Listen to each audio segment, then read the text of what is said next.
Hey, crew, Mark Hatmaker here. I'm going to give you one piece of candy that's on ASP roll number 220, which is black box 7. I told you we make sure that there are sufficient hungry people are not left hanging in the wind out there. We're going to give you one of our old school cradle crunches and then tease the fact that there's something even meaner right behind it, right? Now, how you get to a cradle, you obviously do it from standing position. We can do a standard inside collar and elbow snap, move off the side, you can do it from the short offense. We're going to do all this lazy just to get to the candy portion, right? That's what we're here for, so submissions. Kyle, let me bring in here, please. Let's get to this side, knees facing me. We're going to go from the short offense, collar position. I'm on inside position. Why? Because, you know, you guys are the smart fighter, at least for this clip we are. We don't want to be on the outside, the inside. We take your snap. I'm doing lazy shooting mechanics right now, so snap, fake it off into this thing, arm included, front headlock position, which means her head is included, my right arm has her head included, and my right arm is around hooking up in the tricep. This left arm over here hanging in the wind. Why? Because I do not care. All right, so I snap it down, boom, go to this position. The submissions we can do with the front side, of course, but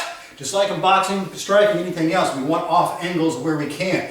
Let's not take the thing that's in front just because it's there. We want to move off. You're always going to move, don't be right in front of it. So we're going to find we're going to have more success. There's more options available to us for always moving off line. So we're going to do the same thing here. Once you snap it down, get off this position, I would move off. I would either do an overhook on the thigh, high crotch on the body. I'm going to hook for an ankle. I mean, ankle. I keep saying ankle. Ankle, run that knee through it. I can do a knee tweak on all this. I'm leaving all that out right now. The thing is, though, I'm going to turn her. I'm going to turn her to a side, whether I use a head spear or a head prop and lift and get her turned over. I want her on the side, and immediately we'll run to a cradle position with the hands and the finger hook grip, right? So, what I'm saying is, pop, pop here, nice and lazy, turn, boom, finger hook grip right here. Okay, now that was all lazy. This is not what we're talking about yet. But as soon as we get to here, I can't just stop, right? Right. Because if she does a big deadlift in this position right here, deadlift, boom, she starts popping those legs apart, right? Popping that grip apart. So we never just stop here. We always run directly into an overleg position, which means my free hip side leg, in this case my left leg, will immediately overhook her top side leg and bring it in. That means I could open up my hands if I wanted to, because I don't, because that would take pressure off her, and who wants that, right? So meaning, position facing up front, so snap, snap, turn, boom. Overleg is in there immediately. And the next thing I want to do is shift to the top of her head as meanly as I want, as I want to. In this case, I won't be too mean. I'm going to shift to the top as much as I can, and then I'm going to make a leg shift. All right, and if my leg shift looks like this, turn.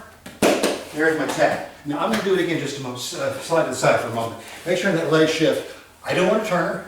If I put her on her back, that takes pressure off of her. We don't want the points. We want the tap. I'm going to crunch that spine, right? So on that turn position, cradle, overleg, shift to the head.